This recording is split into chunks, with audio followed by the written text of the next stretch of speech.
If your rack pulls or elevated deadlifts don't seem to be helping your standard height deadlift grow, don't worry. I've been there, others have been there. And today I want to share with you one subtle but simple thing that I think will help you find the gains you're seeking.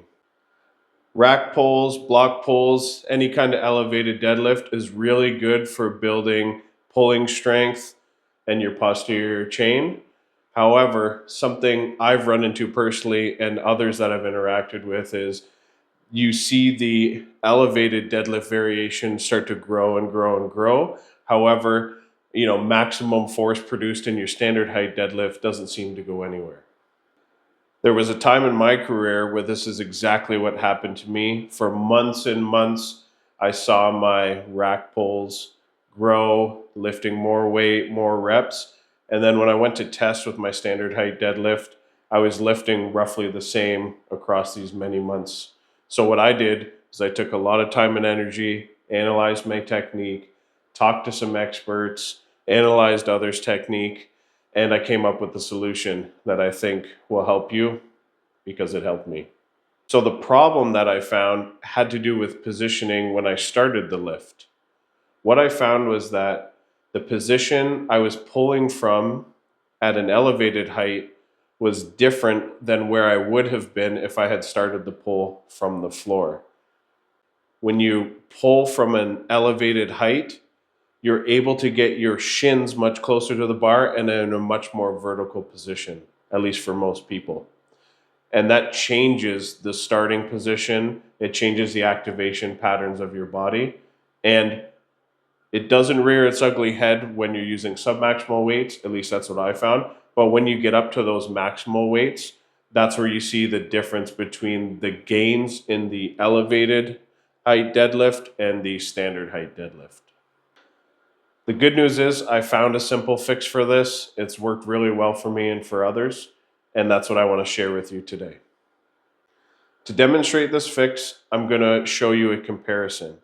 What we're going to go over is what my body looks like in 3 different scenarios.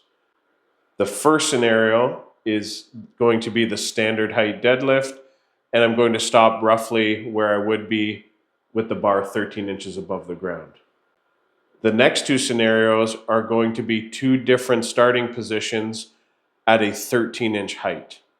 And hopefully this will demonstrate the differences between being in that more advantageous position for building your height at that 13-inch mark versus the starting position you should be in if you want that elevated deadlift to have the best carryover to the standard height deadlift. So here's our first scenario where I'm setting up for the standard height deadlift. I've got about 1.5 to 2 inches between the bar and my shins. Take a note here of my torso angle and especially my shin angle. I'm going to pull it up to where I would be around the 13-inch to 15-inch mark.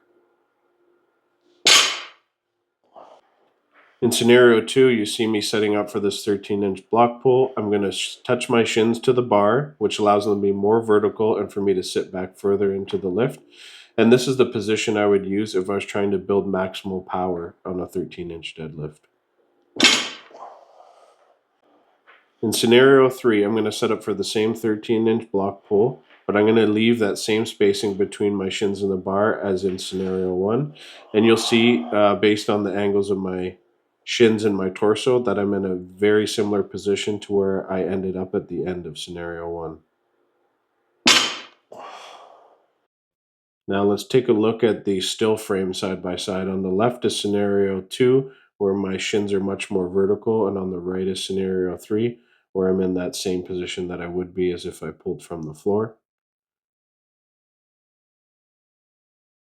Finally, let's look at a side-by-side comparison of scenarios 1 and 3. I hope now you can see the similarities in the shin angle and the torso angle between these 2 scenarios. All right, so I hope you're able to see how that subtle change in the starting position could make a big difference on how that elevated deadlift carries over to your standard height deadlift. I want you to remember that the key takeaway here is no matter what height that you're performing your elevated deadlift from, that you want to get the distance between your legs and the bar to be the same as if it was when you were pulling from the floor. If you do that, you'll have a much higher chance of your elevated deadlifts carrying over to strength gains in your standard height deadlift.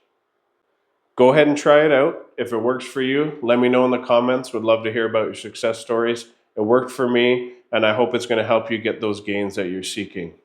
Thanks for watching, and take care.